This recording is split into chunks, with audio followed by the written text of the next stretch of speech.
Okay, it's a hot day here in central Iowa, about mid-90s I guess, and Tom thought it would be a good day to come out and bale hay, but despite being very hot and a little breezy, he still had some moisture in the hay. You cannot bale hay when it has any moisture.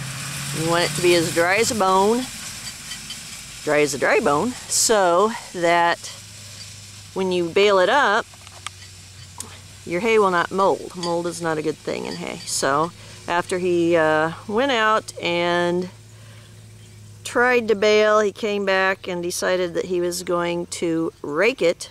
And for my friends who are not familiar with this, what he is doing by raking the hay is he's using the rake behind his truck there, and it's not always done by pulling it with a truck, but he's doing it this time that way.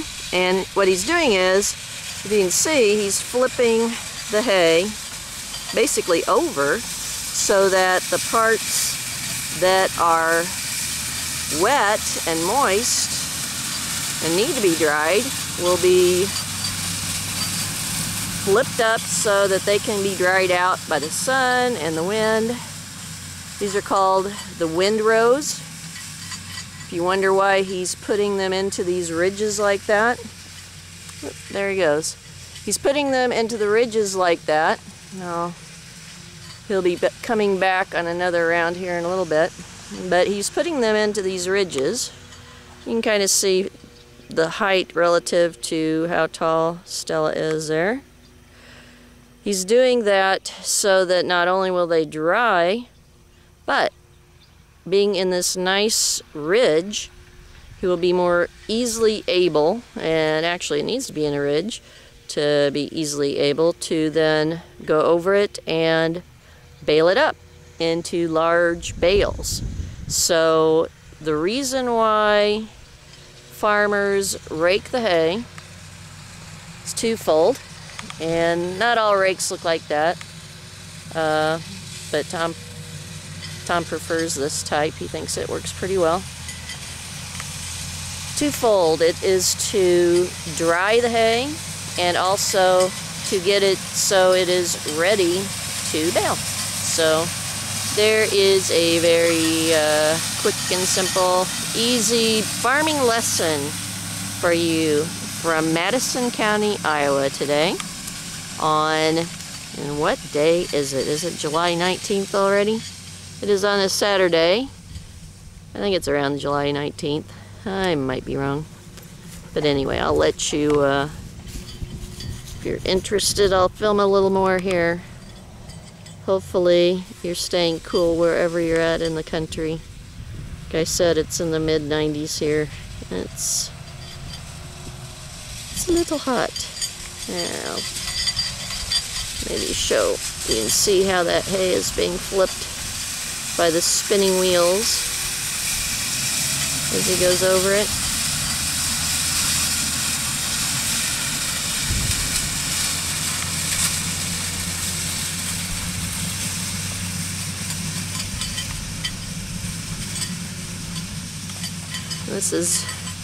This is on the field, one of the fields just north of our house here. That's one of our ponds there in the background. You'll notice that the hay over here looks a little different than these more sad looking mounds or rows of hay. The difference is, well, besides the fact that Tom cut these and then it unexpectedly rained on it a day or so ago. This is actually oats. This is his oat field that he is cutting. So he's going to bale up oats. This has a little bit of alfalfa in it, but it's primarily just grass mixture. Orchard grass, I think. I don't know. There's some timothy in there perhaps. But this is his oats that he planted here. The oats, of course, Could have also been harvested with combine, but he decided that it would work better for this particular field to go ahead and just bale them up. He's had a lot of folks asking about his large oat bales, so he thought he'd go ahead, since people have been asking him if he was going to have them available this year, and bale it up.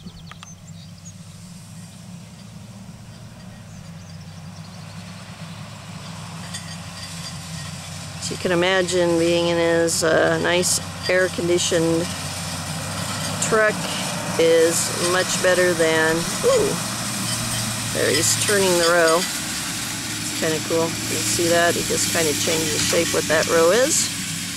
But anyway, much cooler to be in there than in one of his, maybe in a different type of tractor that does not have a cab on it, although his tractors both have cabs with nice air conditioning. There's the rest of his oat field, or another part of his oat field. So you can see that needs to be probably raked again. There's a little bit more oat field over there, needs to be baled, and then you can see across the pond there's some more oats, and you notice those horses up on the hill, the neighbors' horses. They would probably love to get into that oat field and have themselves a feast. Greetings from Madison County, Iowa.